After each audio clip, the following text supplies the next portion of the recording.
Oh, when I first saw it, I felt awe. It was the most important thing I've seen in my life.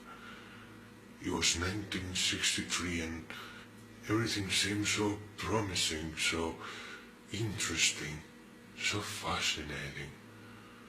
When we pointed our devices to it and we saw what it was, we were happy.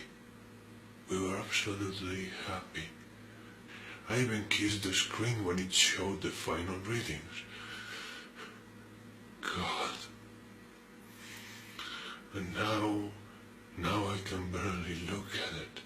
I can barely look at it and not feel real horror, real awe.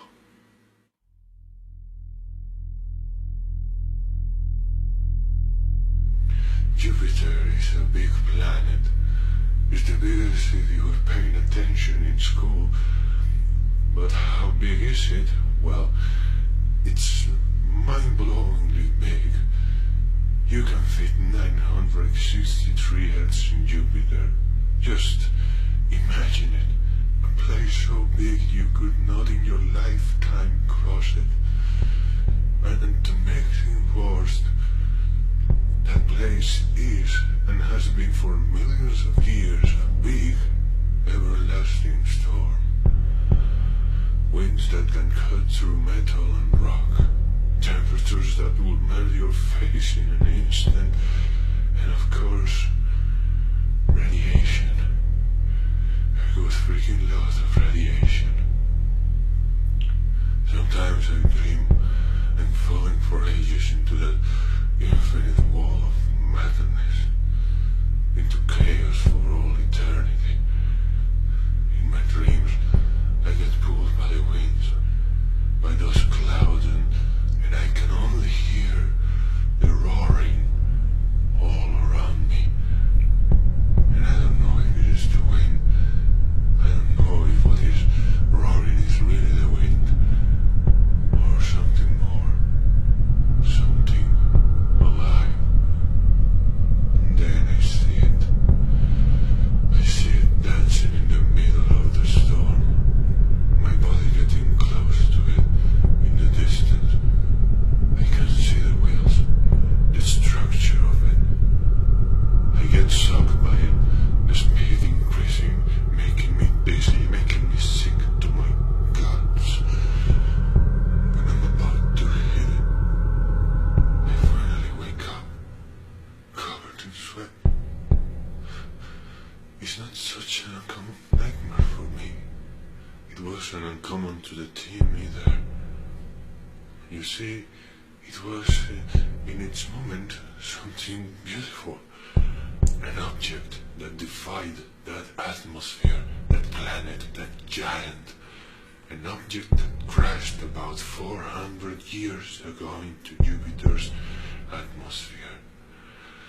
And somehow stayed planted in that atmosphere, resisting the winds, the gravity, the heat, everything, remaining in its place for 400 years. It was fascinating. I mean, who'd think that the red spot, that hallmark of Jupiter, was in fact created and sustained by just an object, by an object with about the size of North America.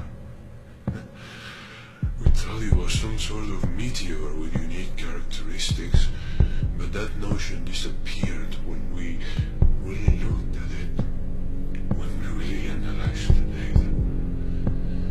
We were mind blown and excited. It was something no scientific theory could explain. And then you guys came along and put us to work in this building and made us sign those non-disclosure documents. So I understood what it was, long before we really knew what it was. It was not just some weather phenomena. It was not just a meteor or a comet.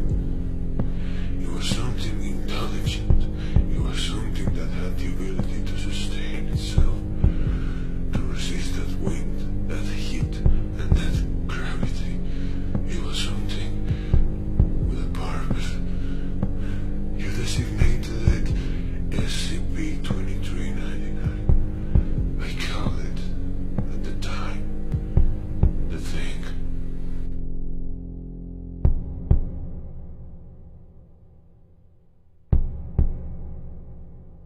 I decided to stay. I understood the fact that no paper or investigation would come to the light. I didn't care for fame or money. I just wanted to understand that thing, to help. I should have taken the damn amnesia.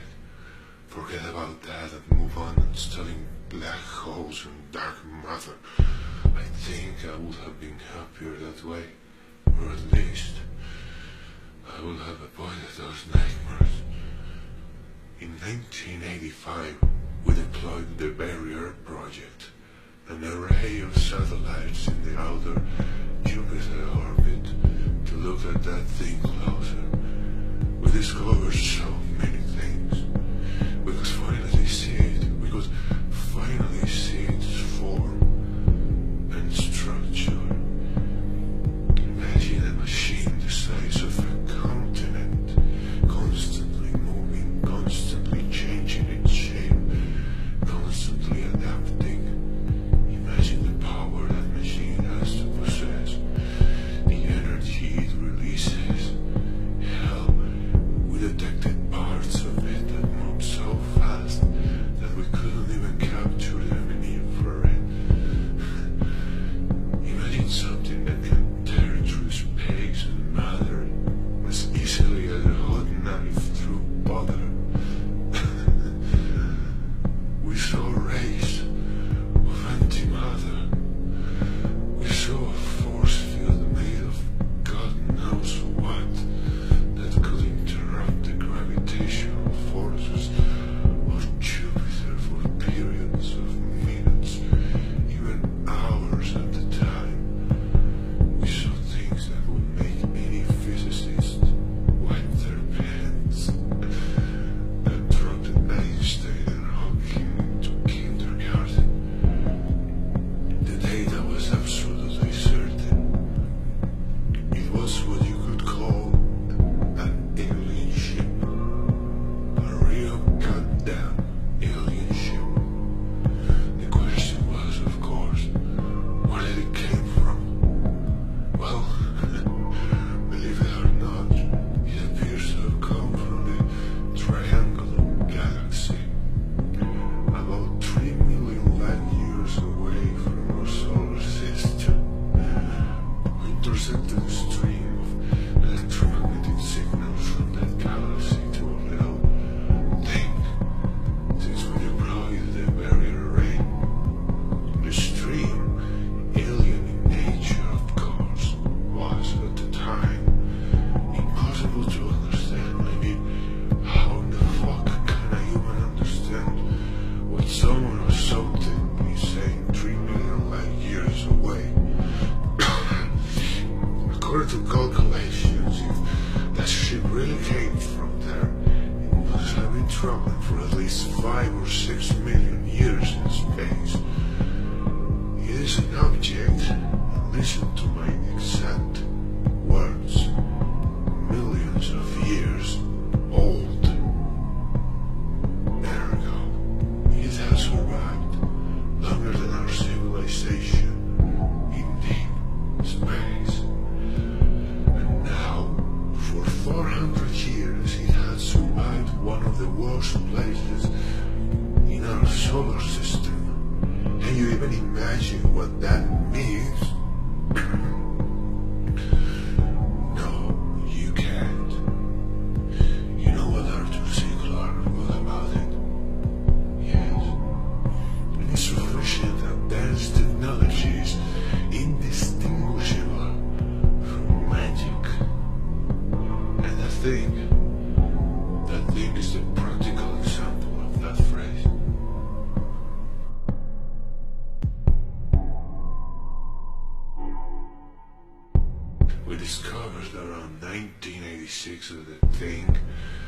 was repairing itself. It had been repairing itself from day one. The current repair state is about 60% from completion. Somehow Jupiter managed to pack a great punch to that thing. We estimate that it will be 100% completed in 2050. But that's just an optimistic approximation. We found out that it has drones that recovered parts and materials from nearby rocks and derelict instances of the original ship. Drones that could navigate Jupiter's orbit and also its atmosphere no problem. You see, for a drone to navigate an orbit is not such a big deal. But a drone navigating the interior of Jupiter is like looking at an ant swimming inside a river upstream. At first we just didn't know what to do. If we should let it repair itself and see what happened, or if we should somehow stop its repairs. And then a damn letter was discovered. You see, Cassini saw it back in 1665, but just didn't saw it. He saw the moment it impacted Jupiter. He wrote about it in a journal he never published, kept by some relative or friend, I really don't remember. He made the calculations and recorded its movements, its path, and finally the collision in great detail. I think at the time he dare not publish something so strange. He must have thought he would be mocked. It was impossible for a celestial object to move so fast and to create the anomalies it created. If only that fall didn't give in to the shame. If only maybe we would have a chance. You see, after we studied that journal and matched it with our data, we could reconstruct the somewhat exact path SCP-2399 had when it collided with Jupiter. And guess what planet was the center of all the lines and schematics? Guess who would have been the lucky winner of the visit of that monstrosity if Jupiter hadn't intervened? Yes, like any movie cliche, we would. And God knows what would have happened to our little planet. So what did we do? We started to form an attack plan to stop SCP-2399 from repairing. First, we deployed a jamming signal all around Jupiter's orbit via a barrier array to stop communications with the triangular galaxy. It worked. At least it worked. Then we started to study the possibility of attacking the drones. All barrier satellites had a built-in cannon of tungsten rounds, just for any eventuality of experimentation. But we did not dare use it unless it was absolutely necessary.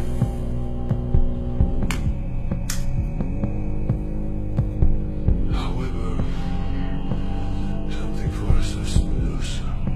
We discovered a piece of debris that, according to our models, was a part of SCP-2399 communication system. With it, it could overcome our puny signal jamming and could probably receive instructions from its galaxy. We didn't have much time. The drone was closing to the debris faster than a greasy monkey on a slide. So of course, and thanks to the military and command, we had to fire. Barrier Unit 53 fired a single tungsten round. enough to decimate the thing to pieces. The round traveled 100 kilometers to its target, and then it was destroyed at about 400 kilometers from it. What destroyed it?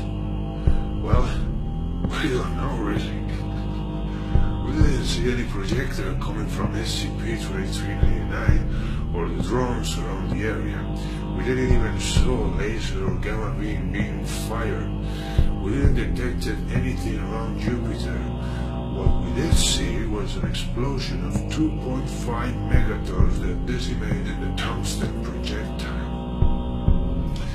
And then we saw this. Somehow, out of nowhere, appeared a drone in the vicinity of Barrier Unit 53 at about 2 kilometers from its position and headed straight for our satellite. Where did it came from? How did it came to be there? Well, remember the phrase. Remember Arthur C. Clarke. The drone approached Barrier Unit 53. An order was given to destroy that thing from existence, along with the satellite, but before we could aim the cannons, Barrier Unit 53 and the drone disappeared in a spatial anomaly.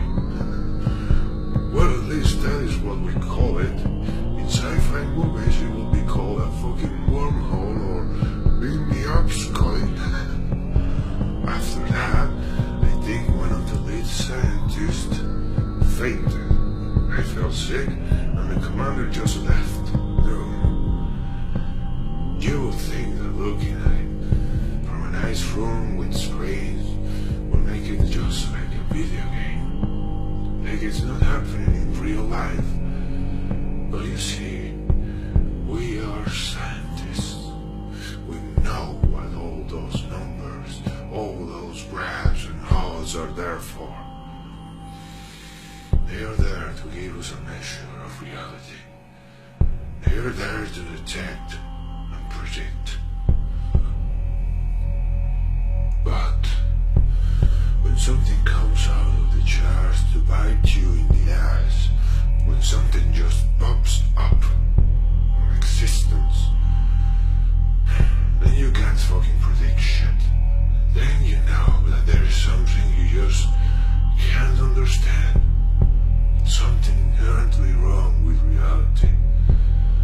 Is there when you feel like that dream I had, where I fall through the endless clouds of Jupiter, where I hear that monstrous roar, and you feel it is not as far from reality as a fucking satellite disappearing in front of our eyes. So of course, after that little incident, the big guys, in a panic attempt to end the problem, deployed Project Gaigas. And what Project Gaigas was? A satellite that was to get into Europa's orbit, carrying nothing more and nothing less than 30 or so of the latest nuclear warheads, designed to obliterate SCP-2399 out of the face of this universe. Basically, we were going to try and destroy a thing that could manipulate space and could create nuclear explosions out of nowhere with some little missiles. But they had to appear like they did everything in their reach. As you may know, Project Gaigas was an absolute fiasco. The bombs were destroyed just like that tungsten round, about 10,000 kilometers from their target, not even at 10% of their trajectory. It was a pretty fireworks display, I must say. According to calculations, the projectors would at least travel 100 kilometers before they were intercepted. So, in a new attempt to attack, one of the barrier satellites, Unit 12, positioned itself close to a cluster of rocks that was frequented by drones. close enough to fire its round without being intercepted by whatever intercepted them. A drone showed up in a piece of rock. We fired. The projectile hit its target. The drone reappeared about 10 kilometers from the explosion, and Barrier Unit 12 was instantly teared to pieces. No explosion, just teared to pieces. Like all the screws were magically removed from it and just disintegrated into smaller parts. You know, at the time, I wasn't even impressed by that. I wasn't even impressed by that. I just sat there and started laughing at the piece of junk floating through space in tiny bits. I mean, what could we do against something like that? Someone theorized that we could at least incapacitate SCP-2399 systems with a powerful enough electromagnetic pulse, EMP, like in the movies. But of course, it would have to be a fucking load of EMP if we even wanted to tackle that thing. The project is called Legionnaire 5, and it has to be done with the help of every country in this planet. Well, I think it's cute that we are adopting that project. But don't listen to what I say. Now that I'm retiring, I really hope that it works. That it finally makes a difference. But you know, after what I've seen out there, after all that thing has been able to do, I wouldn't be surprised if that EMP, if deployed, transforms into snowflakes before even reaching its destination. Hell, I wouldn't even be surprised if the day we launch Legionnaire 5 into orbit, SCP-2399 just teleports to our freaking moon and blows us the fuck up. You see, that thing is not just a thing like I called it. That is a being. That being thinks and is always thinking, always studying, always looking. You wanna see the latest transmissions it has sent? You wanna see what it sent 3 hours after it took one of our satellites? It didn't destroy your satellite, it took it. He probably studied every aspect of it at a speed that we can't dare to understand. After only 3 hours that SCP-2399 took Barrier Unit 53, it decoded our frequencies, it transmitted into our frequencies, and also it started to send data in the same format we use here. Sorry.